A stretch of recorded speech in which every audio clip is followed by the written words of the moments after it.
think the camera quality is shit right now. I'm like staring at myself, and I know the lamp's on, but it's just because if I were to turn it off, let me see, it would look too dark. Maybe alright. I think it looks better actually. Anyway, I'm making a video just to talk about the possibility of Conor McGregor fighting Floyd Mayweather. Will it happen? I think it will. I honestly think it will, because every time Mayweather talks about potentially doing something, it always happens. I mean, the Pacquiao fight was supposed to never happen, and Mayweather kept saying it won't happen, it might happen. In the end, it did happen, just because the money was there. Anything involving a lot of money, Mayweather is always willing to do. I mean, the guy opened up his own promotions. Uh, the guy's just a habitual buyer, like a spontaneous buyer. I mean, he has 3 Bugattis and like a bunch of different like Lamborghinis. I don't even know if he owns a Lamborghini. I've seen his car collection before. But what I'm trying to make a point is that he spends his money recklessly, as if it's nothing. And he goes on trips all the time. I mean, if you check out his Facebook and shit. But the thing is, he obviously needs more money to keep doing these things. So what's the next best thing after Pacquiao? It's McGregor, I guess. I guess, because in the boxing world, really, he's beat them all in his weight division. One weight division up and one weight division down from what he normally is. Um, he beat them all. I mean, like the top guy you could have gone after was Pacquiao, which he like. I love Pacquiao. I love Pacquiao. Pacquiao's my favorite fighter. Um, but even I admit that Mayweather kind of schooled him. It just happened. I mean, I felt depressed after that fight. Don't get me wrong, but it's the reality of it, you know. And so after Pacquiao, what's next? It's basically that, you know. What's next for Mayweather? Berto, I guess. Berto. I don't know why he fought Berto. I honestly can't tell you that. It was either Berto or this other guy called Kareem Mayfield. Out of the two, Berto's the biggest name.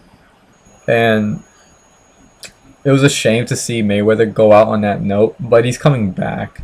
He's coming back to fight McGregor.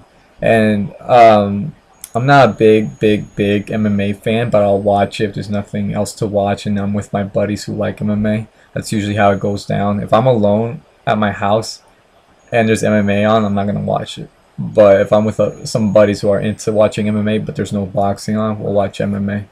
I'm just telling you right now, the MMA world is kind of is way too different for me, because you got guys that kind of aren't into technique as much as a boxing fan would be into technique. They always got into an argument about boxers getting their ass kicked by a guy who knows basic MMA, so I'm not into getting into that kind of shit. But regardless, the one fight that really I was really looking forward to was McGregor versus Jose Aldo, and I wasn't really like rooting for anybody particularly, but when I saw the ring entrances, McGregor's ring entrance, I became a fan of McGregor just because of like that charisma he had.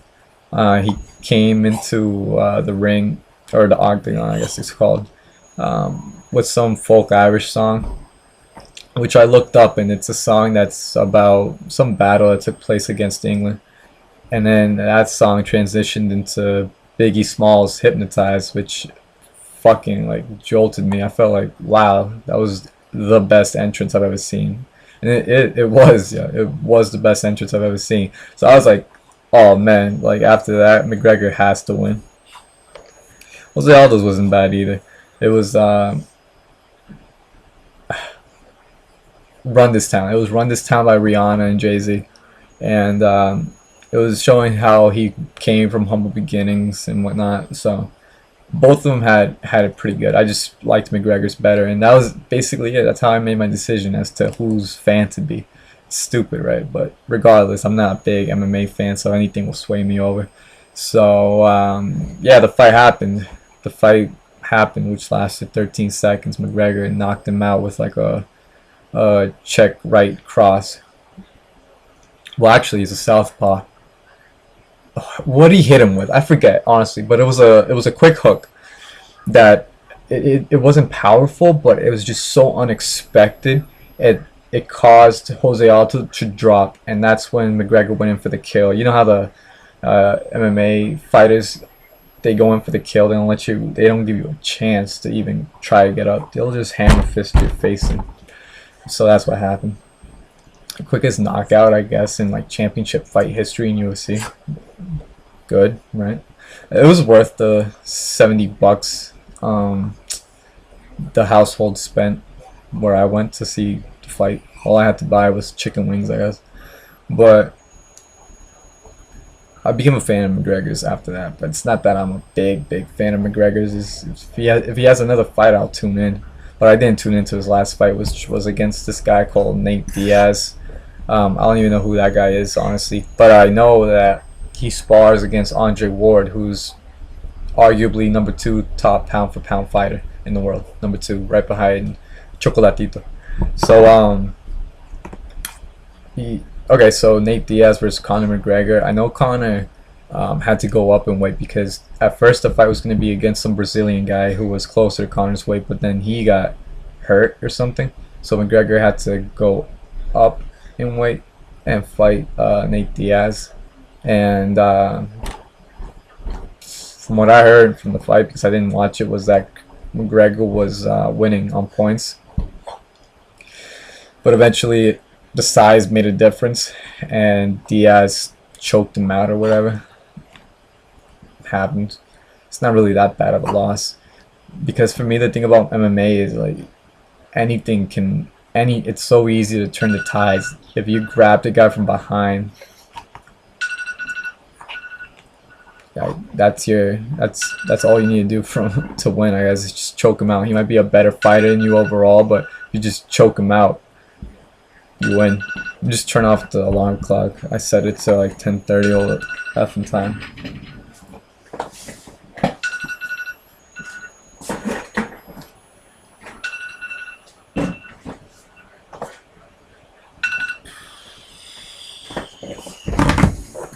I'm supposed to be awake by now. Yeah, so McGregor lost that one, but again, it's not a big loss, you know. I mean, losses in MMA, I mean, you got guys who are like champions in MMA that have like 13 wins, 6 losses, and they're already fighting for belts. And what I gotta give to MMA is that they have 1 belt per division. So like, there's just 1 belt on lightweight, 1 belt welterweight, 1 belt middleweight. By doing that, like, the champion is much more prestigious as opposed to boxing where you got junior, welter, and then super welterweight, and each one has like a belt. Well, no, each one has like a bunch of belts. You got WBC, WBO, WBU, IBF, IBO. Then you got like the international WBU, WBO, international WBC kind of crap. I don't know, it gets too much, but kind of like the main one is the WBC. It's like the oldest organization. But so yeah, McGregor lost that one, but who cares, right? Anyway, suddenly it gets announced that McGregor versus Mayweather might happen, and I go, huh, you know, it's interesting. It's really interesting. And it makes sense because for me, I think Mayweather, not only is he doing it because there's a lot of money involved, but it's because there's been a lot of shit talking. Mayweather never talks shit about anybody first, ever. It's always somebody else who starts instigating. I mean, you got Ronda Rousey who opened her mouth first before Mayweather ever even mentioned her name, and she did it because of some case where Mayweather hit his girlfriend or something, and he did like 3 months in jail for it. Fine, but Ronda Rousey had to like give her 2 cents on it, and then all of a sudden there was some bickering back and forth, and then ultimately, you know, you don't want to talk shit about somebody because you don't know how long you're going to be in the limelight. Suddenly Ronda got knocked out. All of a sudden everybody's talking shit about her, and everybody's saying she should next time not talk so much shit about other people, you know. And then you got Conor McGregor, who's also talking shit about Mayweather. But what happened there was McGregor. I remember McGregor saying I would kill Mayweather in less than 30 seconds or something. Now that's a little bit too much. You don't say I want to kill someone. But he got away with it. And in the end, Mayweather just did the whole thing. Like, I don't even know who this guy is. You know, like, this guy's not even that big of a name for me to even want to spend 30 seconds talking about. Eventually, McGregor got to the level where Mayweather had to pay some attention. And then there was a point where Mayweather had to say something about racism in professional fighting, where if Ronda Rousey weren't white, she wouldn't have all these sponsorships, endorsements, movie deals, you know, because she's been like a couple movies. She's been in that one where it's about Mark Wahlberg or something. Forget. And then she was in The Expendables, and then she was in Fast and Furious. So she's been in a couple of Hollywood movies, you know, making good money. And yeah, she was doing pretty good. Pretty good. Right, but Mayweather was saying if she wasn't white, she wouldn't have gotten all that kind of stuff. And the evidence he used was, I mean, you have Layla Ali, who's done much more than Ronda Rousey's ever done. Where's her spotlight? You know, where's her claim to fame? She didn't get any. Now, why did Ronda Rousey get all those movie deals? I don't know. I don't find her hot, but I know she's not ugly looking, and I know that, like, plenty of guys would find her hot and do find her hot. So that's what happened, I guess. She's just an attractive person that happens to kick ass in fighting, you know. Layla Ali's pretty gorgeous too, though. And yeah, I mean, Hollywood, that whole racism stuff going on in Hollywood is a separate thing. It's a separate thing entirely from what I'm talking about right now. Is boxing and MMA and shit. So I'm gonna drop it for now. But that's what happened. And then Mayweather said that there was racism, because you had Ronda Rousey getting all this money and Conor McGregor too, right? Then McGregor responded and said to Mayweather that you should shut the fuck up, because there was a time where having the last name as McGregor would get you killed because of the whole English versus Irish thing going on. Well, it was like conflict, you know, IRA versus Great Britain. So McGregor kind of like took offense to that, and Mayweather did too. So now the two of them are bickering back and forth. Talking off shit, Mayweather will want to fight you. That's what I know. I mean, that's how it works, you know, in the fighting game. Talking off shit to get people's attention, they'll sell tickets.